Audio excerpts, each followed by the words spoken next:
Salam sejahtera untuk kita sekalian, salam sehat, salam, Om Swastiastu, Namo Buddhaya, salam kebajikan, salam bahagia, salam sehat, rahayu untuk kita semua. Rekan-rekan media yang kami hormati, tentu yang pertama kami menyampaikan terima kasih dan penghargaan yang tinggi karena terus ada bersama kami dan mengikuti setiap perkembangan terhadap hal-hal yang kami lakukan. Rekan-rekan media, bahwa jajaran Puspenkum dan jajaran Direktorat Penyidikan pada Jampitsus yang pada sore hari ini dihadiri langsung oleh Direktur Penyidikan Pak Kuntadi akan menyampaikan update perkembangan penanganan perkara dugaan tindak pidana korupsi dalam pembangunan jalan tol Jakarta Cikampek 2 atau yang biasa disebut dengan Waskita Akses. Bagaimana perkembangannya seperti yang sudah rekan-rekan media ketahui, kita simak secara bersama-sama, kemudian nanti akan kami buka sesi tanya jawab manakala ada hal-hal yang ingin ditanyakan atau dikonfirmasi terkait dengan keterangan yang akan dan yang telah diberikan oleh Direktur Penyidikan. Saya persilakan Pak Direktur. Terima kasih. Assalamualaikum warahmatullahi wabarakatuh. Waalaikumsalam. Selamat sore, salam sejahtera bagi kita semua. Izinkan kami menyampaikan perkembangan penanganan perkara dugaan tindak pidana korupsi pada pekerjaan pembangunan Jalan Tol Jakarta Cikampek 2 elevated ruas Cikunir sampai dengan Kerawang, termasuk on off ramp pada simpang susun Cikunir dan Kerawang Barat.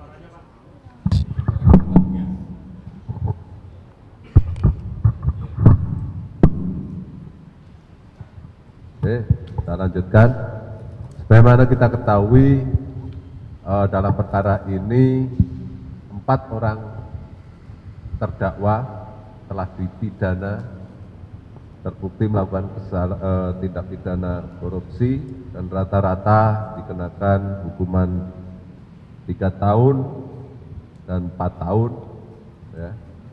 Berdasarkan fakta yang ditemukan di persidangan, tim penyidik melakukan evaluasi dan selanjutnya dari hasil evaluasi tersebut penyidik melakukan pemanggilan beberapa orang saksi yang pada hari ini ada 3 orang saksi, di mana dari 3 orang saksi tersebut salah satu di antaranya yaitu saudara DP selaku kuasa KSO PT Waskita Akses oleh penyidik dipandang telah terdapat alat bukti yang cukup sehingga yang bersangkutan ditetapkan sebagai tersangka.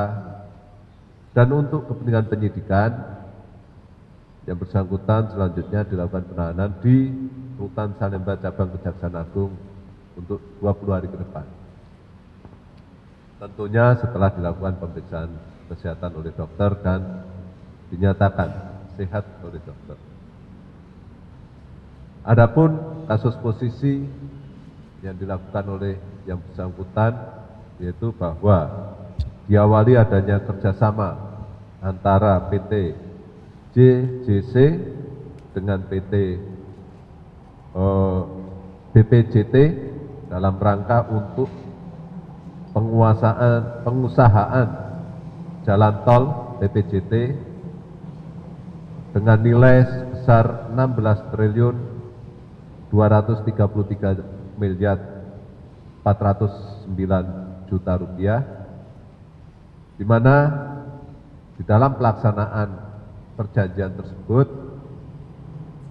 saudara DP selaku kuasa KSO PT Waskita Akses bekerjasama dengan saudara TBS selaku perwakilan PT Bukaka telah melakukan pengurangan volume yang ada pada basic design dengan tanpa dilakukan oleh kajian teknis terlebih dahulu. Selain itu, yang bersangkutan juga mengkondisikan agar PT JJC ditetapkan sebagai pemenang dengan bekerjasama dengan saudara DD dan saudara YM. Selain itu, setelah ditetapkan sebagai pemenang, Saudara DP kembali melakukan pengurangan volume tanpa didukung dengan kajian terlebih dahulu. Sehingga akibat perbuatan yang bersangkutan telah merugikan keuangan negara sebesar 510 miliar 85 juta 261.485 rupiah.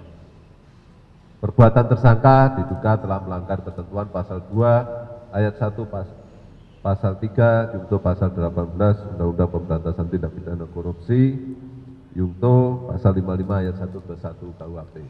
Demikian yang bisa kami sampaikan. Terima kasih. Wassalamualaikum warahmatullahi wabarakatuh. Waalaikumsalam warahmatullahi wabarakatuh. Yang disampaikan oleh Direktur Penyidikan, rekan-rekan media, kalau ada hal-hal yang ingin ditanyakan silakan. Cukup? Clear ya? Jelas? Silakan, Ya. Metro. Pak, ini kan kita juga mengetahui bahwa fakta muatan beton di tol ini itu di bawah standar nasional Indonesia. Apakah ini ada hubungannya dengan uang yang sudah dikorupsi oleh mereka sehingga mereka menggantikannya dengan muatan yang di bawah standar itu atau bagaimana Pak? Mungkin bisa dibantu jelaskan. Gimana? Oke. Oh iya izin, sorry. Baik, izin perkenalkan saya Amel dari Metro TV. Kita mengetahui fakta bahwa memang muatan beton dari tol ini juga di bawah standar nasional Indonesia kan Pak. Apakah hal ini itu ada kaitannya dengan korupsi yang diadakan oleh para pelaku ini? Karena untuk mengurangi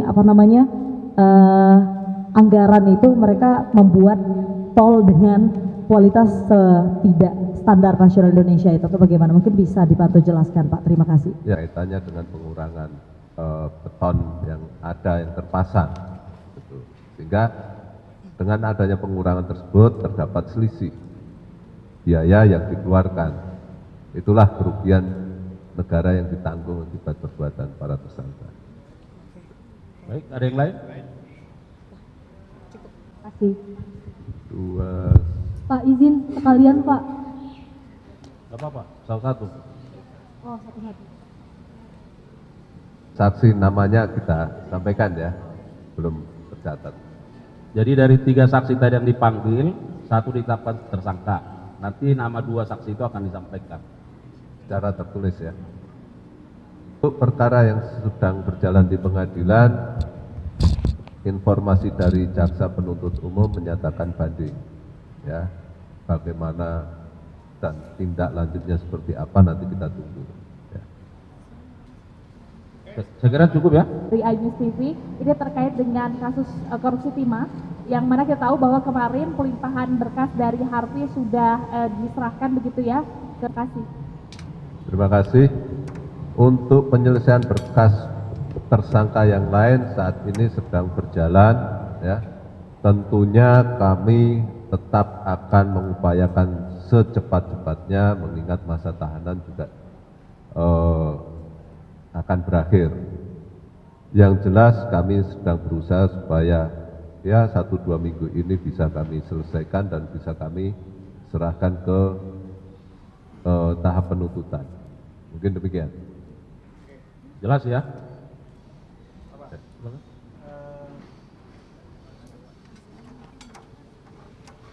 Pak izin bertanya, terkait update soal kasus LPI yang dilaporkan Sri Mulyani ke sini itu sekarang update-nya bagaimana ya Pak?